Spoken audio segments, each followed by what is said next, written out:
Hey everybody, welcome to the Wuellner Fitness Home Gym. I just dropped my toothpick. Oh. I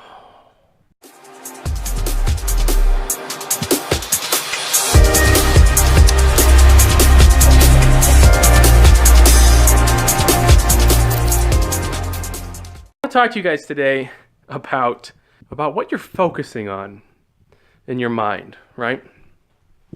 It's so easy when thinking about your goals, your objectives, the things you want to get done, to just focus on the potential problems you're going to encounter. It's so easy to think about all of the things that could go wrong, all of the ways that you could mess up, and to just focus on those things and let them control your mind, let them control your actions, and as a result, never take the action that you need to get closer to your goals. Instead of doing that, when you guys think about your goals, you think about all the things you want to accomplish, whether it's strength related, maybe it's bodybuilding, maybe it's sticking to a diet plan, maybe it's building your dream company, right? Finding that relationship that you've been dreaming of your whole life. It doesn't really matter what it is. I want you guys to think about all the ways that it can go right. Think about all of the things that can happen that would be in your favor. The problem with us people is that we hyper focus on the negative, right? It's a survival instinct. This is embedded in our DNA, and that's just the truth because it is a survival mechanism. Humans evolved the way that they did because of the size of their brains, the size of our brains. We think a lot. We think with reason. And the reason we are here is because our ancestors were able to look at a situation before they entered the situation and assess, could something bad happen to me? Could there be a bear in that cave, right? Could the enemy tribe, the rival clan, be in that direction? Could they be on the other side of those trees? If I go out foraging for berries and I run into the enemy tribe, am I going to die, right?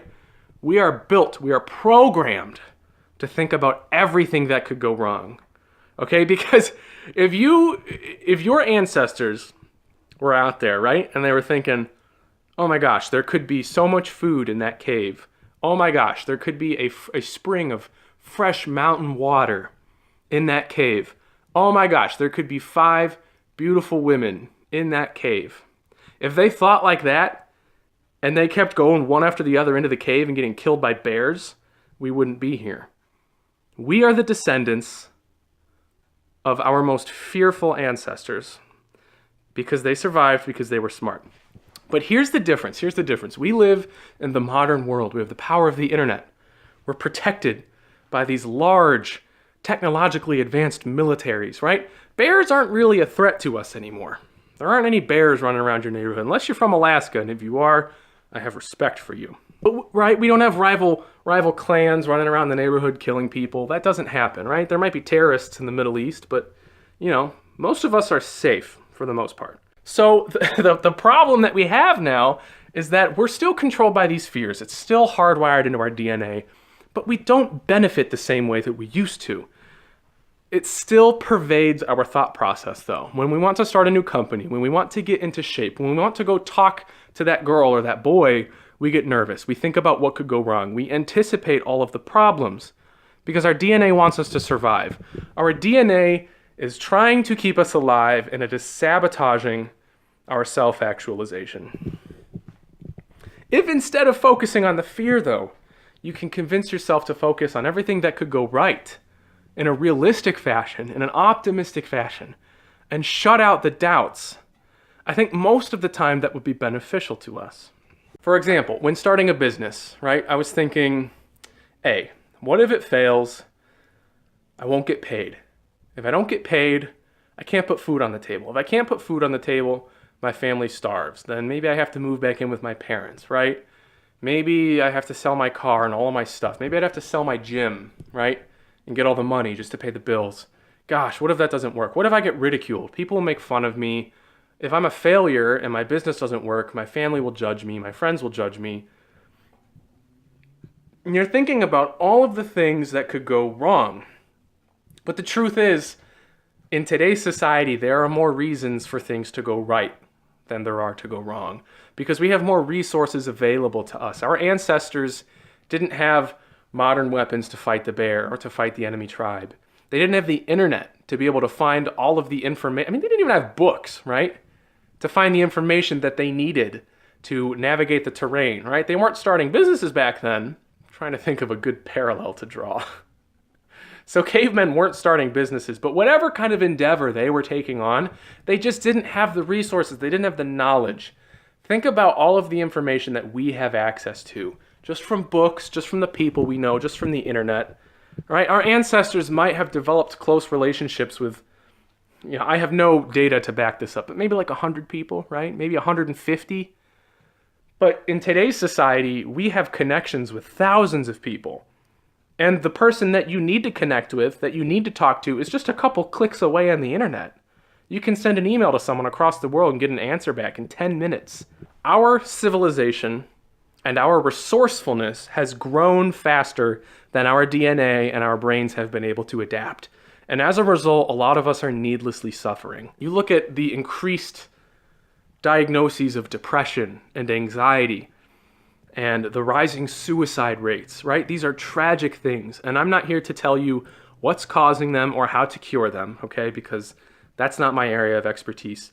But I would imagine that there is a connection between that and just the unfathomably fast rate at which our society is growing and advancing. I think our brains and our DNA and our nature has been left behind by society. And those of us who aren't realizing it and aren't adapting and finding ways to catch up, they're the ones being left behind mentally as well. And a lot of us are suffering. A lot of us are suffering because of this. The truth is, your odds are not as bad as you think they are. If you want to learn to get good at something, you can find someone who's good at it and they can teach you. You can pay them to teach you. Some people will teach you things for free. You can go on the internet. You can find just about any kind of tutorial you can imagine on YouTube for just about anything. I mean, you could learn everything you wanted to learn about fitness on YouTube, as long as you're willing to spend 100 hours watching videos and, actually kind of practicing and taking notes. You can do it. It's there for you. It wasn't there for our ancestors. They didn't even know what exercise was because it was, they were busy running from bears. That was their exercise. You see, and that's a parallel. That's a parallel right there. Our ancestors didn't have gyms. They didn't have weights, treadmills. Why do we have these things? Because society moved quicker than we evolved, and now we spend too much time sitting.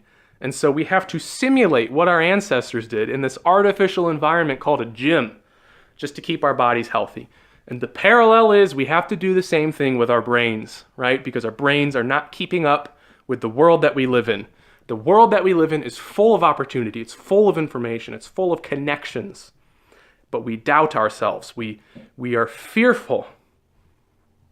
We are fearful of these ghosts, right? We have ghosts in our brain.